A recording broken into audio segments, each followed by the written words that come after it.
우리 로마서 말씀 계속 보고 있는데 이 로마서 말씀에 바울 사도가 계속했던 나의 복음이라는 단어 있잖아요. 나의 복음.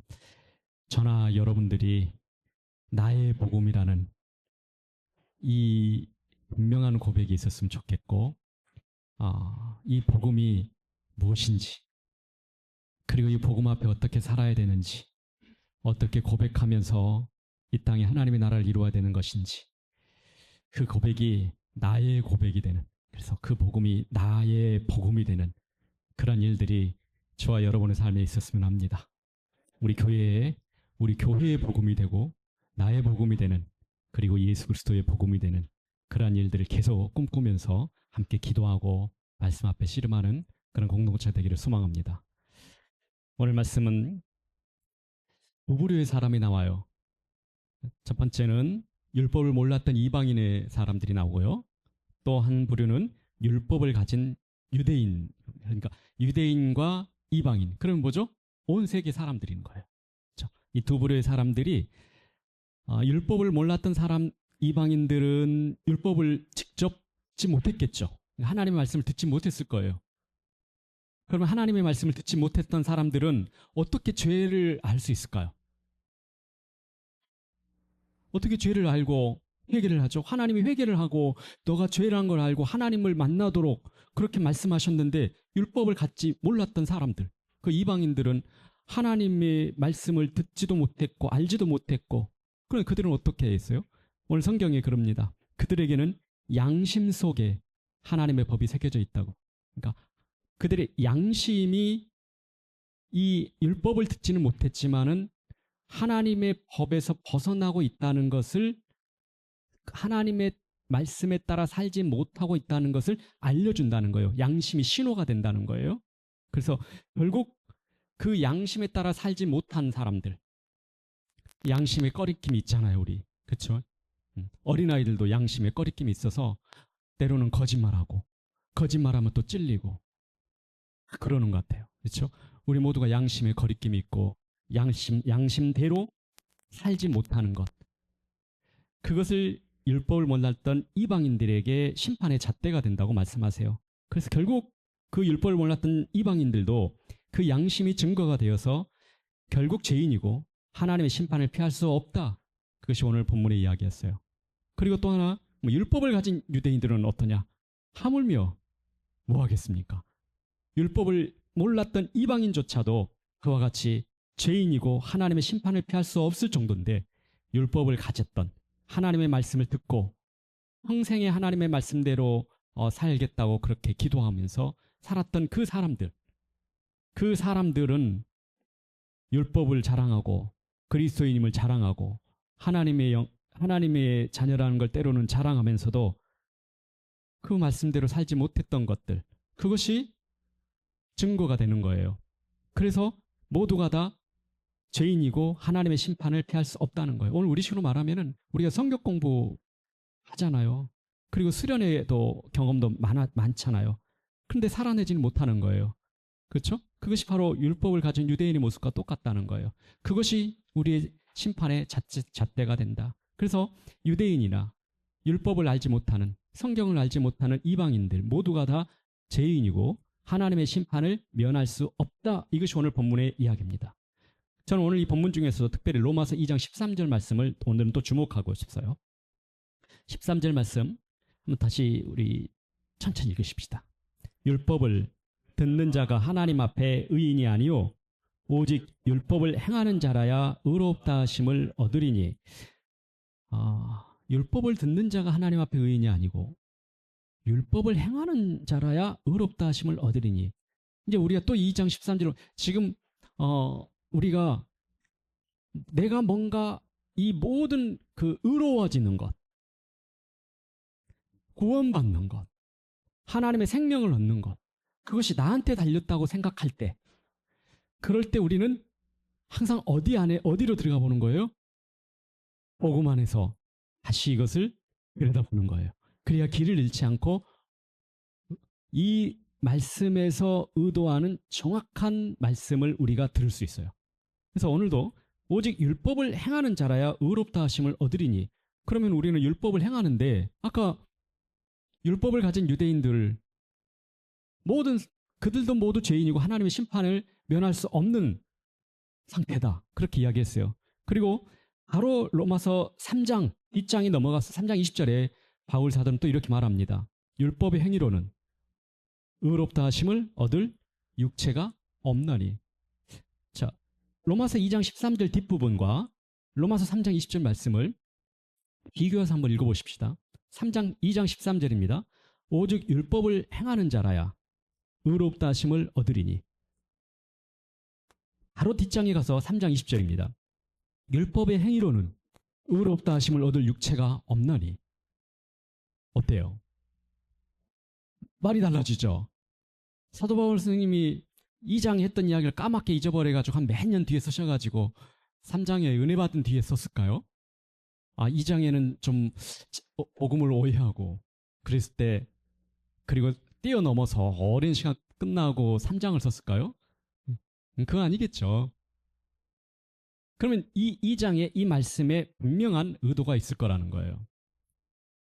그래서 오늘 2장 13절을 주목해서 우리가 좀 말씀을 보고 싶습니다. 율법을 행하는 자라야 의롭다 하심을 얻으리니. 이제 이 말씀이 오늘 우리가 이해를 해야 되잖아요.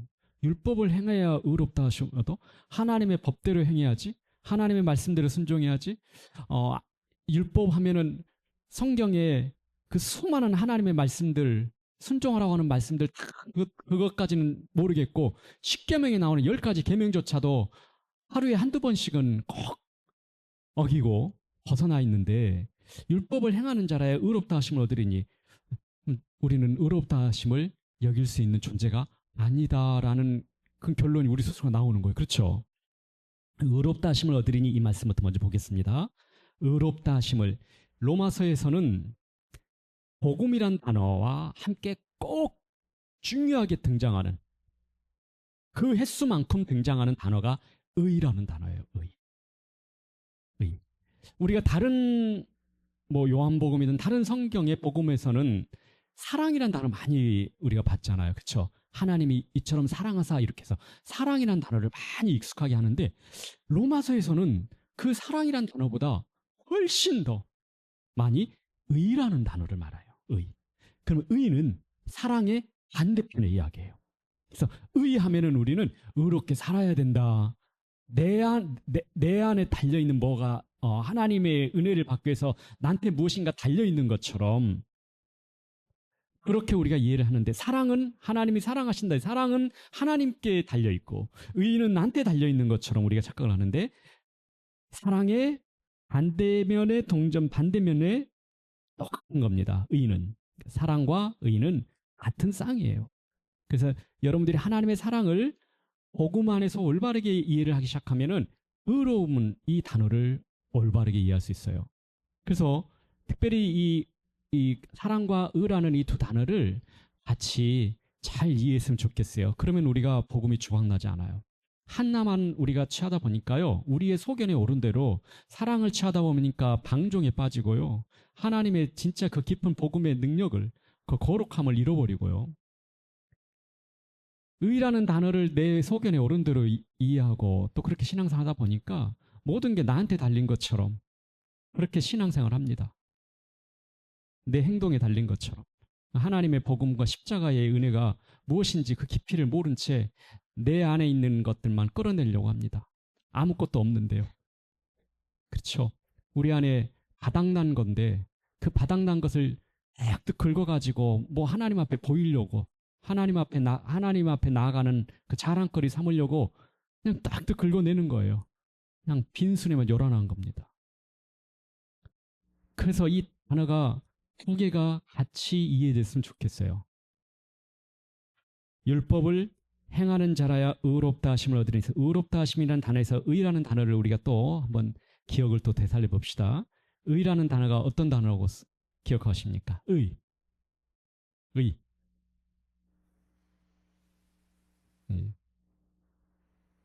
완전하다, 깨끗하다. 이게 의라는 단어예요. 완전하다는 단어예요. 완전하다. 그래서 그러면은 2장 13절에 율법을 듣는 자가 하나님 앞에 의인이 아니었는데, 하나님 앞에 의인이란 단어가 써요. 하나님 앞에 의인. 하나님 앞에 의인이란 말은 하나님 앞에 완전하게 하나님의 기준에 보기에 내가 깨끗하다는 거예요. 완전하다는 거예요. 그것이 하나님 앞에 의인인 거예요. 우리는 사람들 앞에 내가 조금 저 사람보다 낫고 좀 부족하고, 사람들 앞에 의라는 것은 사람마다 기준마다 달라요. 그렇죠? 내 앞에 누가 있느냐에 따라서. 그래서 우리는 어떤 사람을 만나면 부담스러운 사람도 있어요. 그 사람만 보면 괜히 찔리고 피하고 싶고, 어떤 사람 만나면 괜히 또 이렇게 어깨에 힘가고, 나는 저 사람과 다른 삶을 살고 있다고 그렇게 생각하기도 합니다. 사람 앞에의 의인은 그렇게 기준이 달라요. 그런데 하나님 앞의 의인은 그 기준이 하나님이십니다. 그걸 하나님의 의라고 그래요. 하나님의 의의 기준이 있어요. 그건 뭐죠? 하나님의 완전성이에요. 하나님은 완전하시잖아요. 흠이 없으시잖아요. 그렇죠? 근데 그 앞에 의인이란 단어를 씁니다. 하나님의 의. 하나님의 의. 하나님 앞에 의라는 것은요, 이렇게 말하는 거예요. 하나님께서 하나님 앞에 의인은 이렇게 말해주는 거예요. 너는 괜찮은 사람이야. 이렇게 말하는 거예요. 누가요? 하나님께서. 누구에게? 우리에게. 너는 괜찮은 사람이야. 나는 너와 함께 하고 싶어.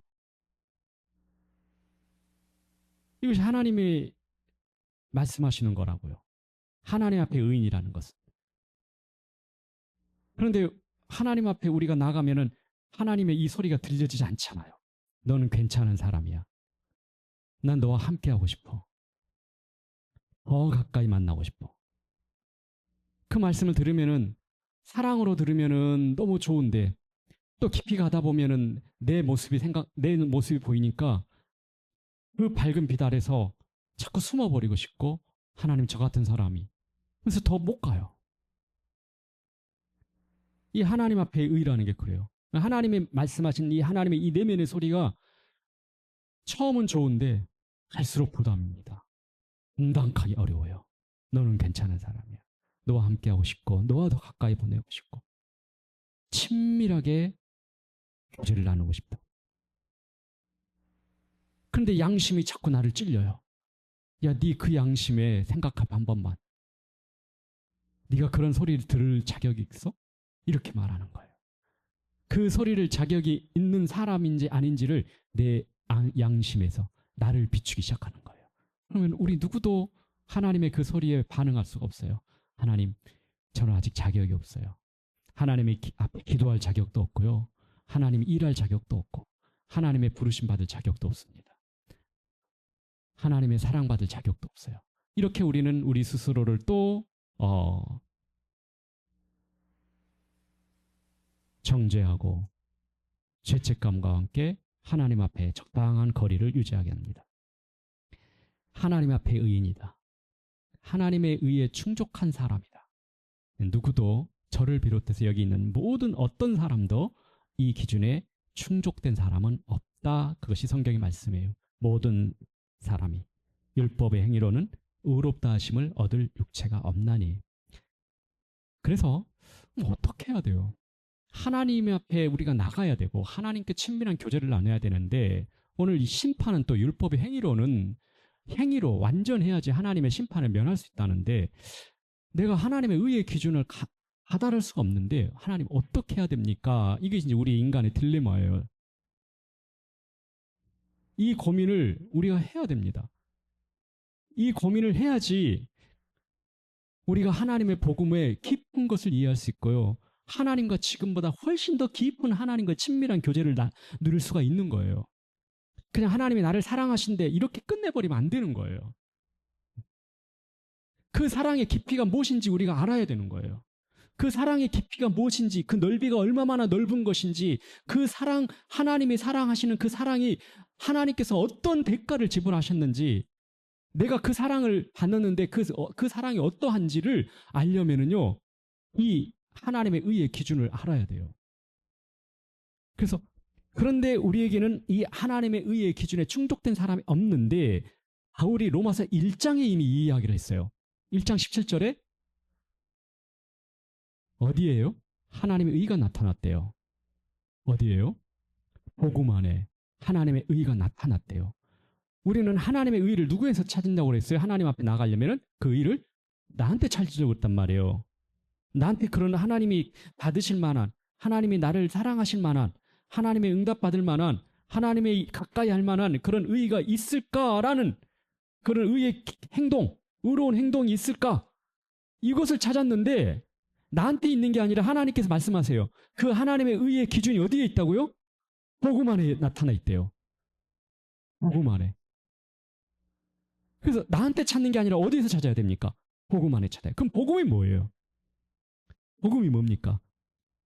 바울이 또 정확하게 1장 2절로 4절에 먼저 이야기를 합니다. 복음은, 이 복음은 그의 아들에 관하여 성경이 미리 약속하신 것이라고.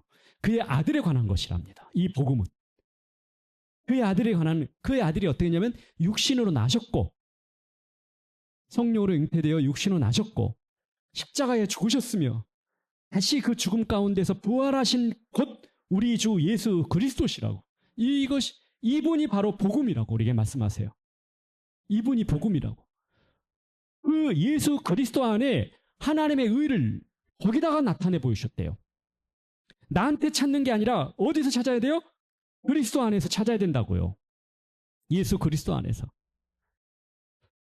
그래서 로마서 1장 16절 또 이렇게 합니다. 로마서 바로 앞장에서 이 복음은 또 그렇게 해요. 이 복음은 그러면 하나님의 의가 복음에 나타나는데 그 복음이 내 의가 되기 위해서는 어떻게 하는 거예요?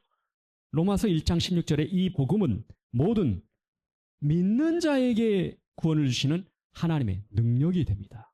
이게 하나님의 능력이래요. 복음이. 누구에게요? 믿는 자에게. 어떤 걸요? 이 복음이 뭐예요? 예수 그리스도 안에 하나님의 의, 우리가 충족해야 할 하나님의 의, 우리가 완전하게 하나님 앞에 나가기 위해서는 하나님의 그 요구에 완전하게 충족돼야 할 그 의를 어디에 보여주셨다고요?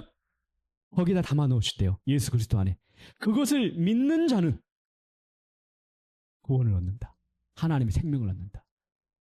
우리에게 의를 찾는 게 아니라 어떻게 해야 되는 거였어요? 믿는 거였어요. 근데 우리는 우리의 본성이 자꾸 뭘 찾아요? 의하면은 내 안에 뭐가 의로운 게 있는지를 찾기 시작합니다. 그런데 거기서 의를 계속 찾으면 어떻게 돼요? 가뭄에 물 한 방울 없는데 물을 짜는 느낌이에요. 방법도 없고 내용도 없는데 우리 안에는. 그래서 우리는 할수록 신앙생활이 퍽퍽해지고 하나님과 멀어져요. 답은 믿는 거예요. 내 안에서 찾는 게 아니라, 그렇죠? 이 복음을. 그래서 로마서 1장 17절에 이렇게 말합니다. 지금 바울이 로마서 1장이 먼저 한 이야기를 가지고 2장에 들어온 거예요. 이 의인은 믿음으로 말미암아 살리라. 하나님 앞에 의인이라는 이 단어 로마서 2장 13절에 있는데 이 의인은 믿음으로 말미암아 산대요. 뭘 믿어요? 이 복음을요. 이 복음이 뭐였어요? 예수 그리스도, 하나님의 아들. 그 안에 왜 하나님의 아들 그리스도를 믿어야 돼요? 그 안에 하나님의 충족할 만한 모든 의를 거기다가 다 담아 놓으셨대요.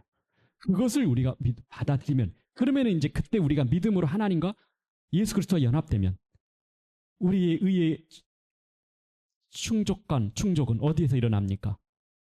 하나님이 담아 놓으신 예수 그리스도 안에서 나는 완전하게 하나님의 의의 기준에 충족된 사람이 되는 거예요. 연합될 때. 그래서 믿음으로 부어지는 거예요. 믿음으로. 그래서 그리스도를 보라는 거죠. 십자가를 보라는 거예요.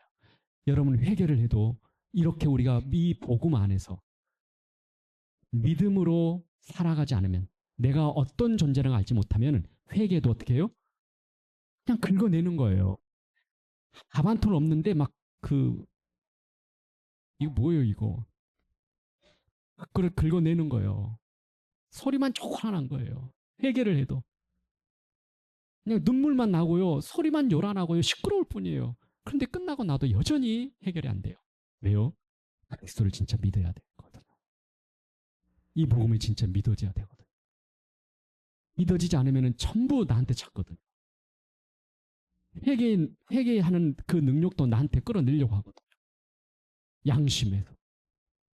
내 양심, 내 성격, 내 기질 동원해가지고 하려고 하거든요. 다 실패합니다. 그리스도 안에서 찾는 겁니다. 율법을 행하는 자라야. 그러면 이건 뭐예요? 율법을 행한다. 그 사람의 의인이다. 의롭게 여겨진다. 의롭게 이 말씀을 복음을 믿을 때 우리가 의롭게 여겨진다고 주님께서 말씀하시죠. 하나님과 연합된 자예요. 하나님과 이렇게 연합을 되고 나면은 그 연합에 하나님에서부터 모든 힘이 근원이 돼서 우리가 비로소 그때 율법을 행할 수 있는 힘이 생기기 시작하는 거예요. 그 연합된 힘에 의해서 나한테 나오는 게 아니라 그 연합에 그리스도 안에서 생기기 시작합니다. 그래서 우리가 진짜 복음을 믿는 자라면 회개하고 그리고 그 연합된 힘을 통해서 우리의 삶을 변화하는데 돌이킬 수 있습니까? 없습니까? 네, 그럴 수 있어요. 그래서 우리는 하나님 앞에 핑계하지 못한다고 그래요. 왜요? 믿으면, 진짜 믿으면 그 일이 성령 안에서 일어납니다. 성령께서 진짜 우리가 그리스도를 믿으면요, 하나님의 영 성령께서 우리 안에 성령이 일하십니다. 사역을 하세요. 내 인생에 사역을 하신다고요. 내가 믿을 때요. 그분이 일하신다고요. 그래서 십자가 그리스도 예수 안에서 그리스도 안에서 그러는 거예요. 계속. 그 그리스도 안에 내가 누군지를 믿을 때 성령의 사역이 내 인생에 일어나는 거예요. 우리가 믿을 때 교회 안에 성령의 사역이 일어나는 거예요. 성령의 기름 부으심에 성령의 일하는 성령의 열매가 저희 안에 일어나고 목격자가 됐으면 좋겠잖아요. 우리가 내 인생에도 믿음으로 살아갈 때 우리에게 순종의 힘도 거기서 비로소 시작된다. 그리스도 안에서. 그래서 로마서 16장 25절 26절에 바울이 로마서 쓰는 마지막 그 결론에 대해서 이렇게 말합니다. 나의 복음과, 이 나의 복음이 너무 멋있는 것 같아. 이 단어. 나의 복음. 나의 복음과 예수 그리스도를 전파함은 모든 민족이 믿어 순종하게 하시려고 알게 하신 바 그 신비의 계시를 따라 된 것이니 이 복음으로 너희를 능히 경고하게 하실 것이다. 그러면요, 복음이요, 하나님의 복음이 나의 복음이 돼야 돼요. 그렇죠? 하나님의 복음이 나의 복음까지 되도록 그 나의 복음이 되는 간격은 어떻게 하는 거예요? 믿음으로. 그래서 그 믿음으로, 오직 의인은 믿음으로 살게 되는 거예요. 그리고 그 믿음으로 사는 사람에게 성령께서 기름 부으심 가운데 성령의 사역이 일어날 것이고 성령의 열매가 맺혀지게 될 것이다. 그것이 이야기, 성경의 로마서의 말씀이에요. 오늘 우리에게 주시는 말씀이 있어요. 정돈하면서 우리가 복음이란 단어를 오래 듣다 보면은 무뎌지는 것 같아요. 자꾸 무뎌져요. 교회 안에서 신앙생활 하다 보니까요, 교회 안에서 여러분 잘하고 신앙생활 하다 보면은요, 복음이란 단어가 너무 무뎌지고 너무 익숙해져 가지고요, 그냥 당연한 것처럼 들려요. 그런데 여러분, 오늘 말씀이 분명하게 우리에게 들려주는 말씀이 있어요. 율법을 듣는 자가 하나님 앞에 의인이 아니오. 말씀을 듣는 자가 하나님 앞에 의인이 아니오. 나는 오늘 예배를 통해서 성경 말씀을 들었어, 했어가 아니라 그 사람은 의인이 아니래요. 율법을 행하는 자라야 의롭게 여겨진다고. 그런데 그 율법을 행하는 것이 어디에서 찾아야 된다고요? 그 힘을 예수 그리스도 안에서 연합돼서 그 나오는 근본적인 힘을 통해서 행하는데 그걸 말씀하시는 거예요. 그래서 오직 의인은 믿음으로 말미암아 사는 것입니다.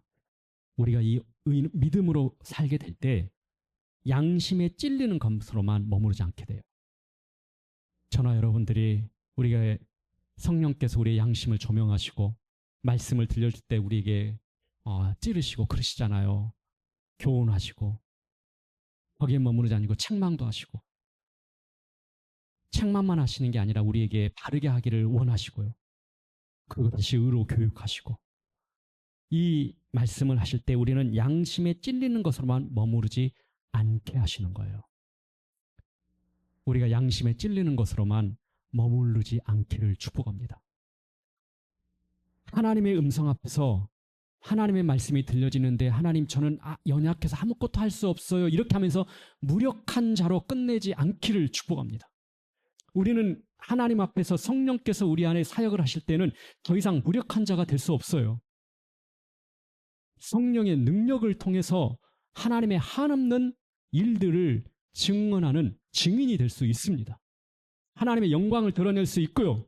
하나님을 영화롭게 하는 삶을 살아낼 수 있습니다. 나이에 상관없어요. 믿으면 그런 일들이 우리 안에 일어납니다. 믿지 않으니까 양심만 찔리는데 끝나버리고 믿지 않으니까 하나님의 음성과 하나님의 말씀을 들어도 무력한 존재로 연약한 존재로 그냥 끝나고 자기 체념 신세 한탄 여기에 머물러 버리고 끝나버리는 거예요.